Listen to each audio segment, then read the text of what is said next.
السلام علیکم ناظرین آج ہم بات کریں گے ڈرامہ سیریل غلام بادشاہ سندری کی ایپیسوڈ نمبر 10 کے بارے میں۔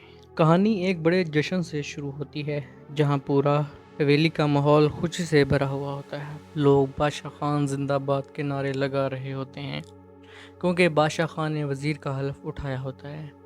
ہر طرف مبارکبادیں دی جا رہی ہوتی ہیں اور خاندان والے اس کامیابی کو اپنی جیت سمجھ رہے ہوتے ہیں۔ اس ماحول میں لڑکیاں آپس میں باتیں کر رہی ہوتی ہیں اور مرد کو چھیڑ رہی ہوتی ہیں کہ اب تو تمہاری شادی بادشاہ سے پکی ہے، کیونکہ یہاں کسی کی مرضی نہیں پوچھی جاتی، سب کچھ خاندان کے فیصلے سے ہوتا ہے۔ معروف بادشاہ کو دیکھ کر دل ہی دل میں اس کی طرف کھینچی چلی جاتی ہے، مگر وہ اپنی فیلنگز چھپانے کی کوشش کر رہی ہوتی ہے۔ اس کی دوستیں اسے مزید چھیڑتی ہیں اور کہتی ہیں کہ بادشاہ صرف تمہارا ہے، مگر وہ خود بھی بادشاہ کی شخصیت سے متاثر دکھائی دیتا ہے۔ اسی دوران ایک اور لڑکی مومل بھی بادشاہ کو پسند کرتی ہے، مگر وہ جانتی ہے کہ اس کا کوئی حق نہیں بنتا، اس لیے وہ صرف دور سے دیکھ کر ہی خوش ہو جاتی ہے۔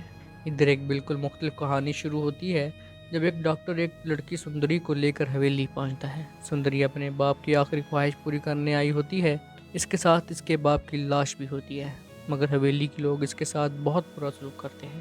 اسے اندر آنے سے روکا جاتا ہے، اس کی بے عزتی کی جاتی ہے اور کہا جاتا ہے کہ وہ اپنی اوقات میں رہے۔ ڈاکٹر بھی بے بس نظر آتا ہے اور صرف اتنا کہتا ہے کہ اسے داجی سے ملنا ہے کیونکہ یہ بہت ضروری ہے۔ جب لوگوں کو پتہ چلتا ہے کہ وہ ایک لاش لے کر آئی ہے تو وہ اس پر مزید طنز کرتے ہیں اور اسے بدنام کرنے کی کوشش کرتے ہیں، مگر ڈاکٹر سب کو چپ کروا دیتا ہے اور کہتا ہے کہ مرنے والوں کی بھی عزت ہونی چاہیے۔ وہ سندری کو اپنے کوارٹر میں لے جاتا ہے تاکہ اسے کچھ سکون مل سکے۔ اسی دوران حویلی کے اندر خورشید ایک عجیب کیفیت میں ہوتی ہے۔ وہ اپنے ماضی کو یاد کر رہی ہوتی ہے اور اپنے شوہر عاشق علی کے بارے میں سوچ رہی ہوتی ہے۔ اسے لگتا ہے جیسے وہ اس کے آس پاس موجود ہے۔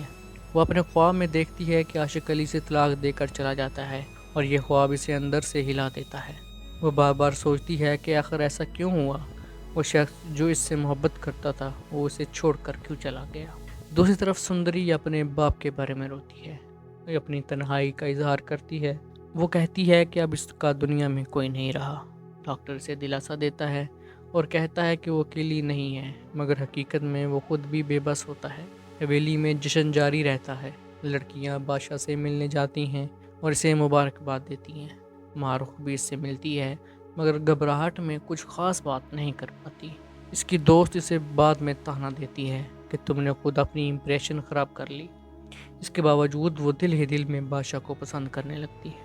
اسی دوران ایک اور راز سامنے آتا ہے جب ایک عورت مختلف لڑکیوں کی تصویریں بادشاہ کو دکھا رہی ہوتی ہے، جیسے وہ اس کے لیے کسی خاص لڑکی کی تلاش میں ہو، مگر بادشاہ کسی کو بھی پسند نہیں کرتا، جیسے وہ کسی خاص کا انتظار کر رہا ہو۔ کہانی اس وقت ایک بڑے موڑ پر آتی ہے جب ڈاکٹر آخرکار داجی سے بات کرنے میں کامیاب ہو جاتا ہے۔ وہ عاشق علی کے بارے میں پوچھتا ہے اور داجی سے اپنے پاس بلاتے ہیں۔ جب سندری کو داجی کے سامنے پیش کیا جاتا ہے تو پتہ چلتا ہے کہ وہ عاشق علی کی بیٹی ہے۔ یہ سن کر ماحول ایک دم بدل جاتا ہے، مگر داجی کا رد عمل حیران کن ہوتا ہے۔ وہ خوش ہونے کی بجائے کہتا ہے کہ اچھا ہوا عاشق علی مر گیا اور وہ اس سے نفرت کرتا تھا۔ سندری یہ سن کر ہل جاتی ہے کیونکہ وہ اپنے باپ کو ایک اور ایماندار اور ایک اچھا انسان سمجھتی تھی۔ داجی مزید الزام لگاتا ہے کہ اس کے باپ نے اس کے ساتھ دھوکہ کیا تھا اور بہت بڑا نقصان پہنچایا تھا۔ سندری اس بات کو ماننے سے صاف انکار کر دیتی ہے اور کہتی ہے کہ اس کے باپ ایسا نہیں کر سکتے، مگر داجی اس کی ایک نہیں سنتا اور صاف کہہ دیتا ہے کہ اس نے نہ مردوں سے کوئی تعلق ہے نہ زندوں سے۔ آخر میں وہ حکم دیتا ہے کہ لاش کو یہاں سے لے جایا جائے اور سندری کو واپس وہاں چھوڑ دیا جائے جہاں سے وہ آئی ہے۔ سندری بے بسی سے کہتی ہے کہ اس کا دنیا میں کوئی نہیں ہے، وہ کہاں جائے گی، مگر داجی بے رحمی سے کہتا ہے کہ یہ اس کا مسئلہ نہیں ہے۔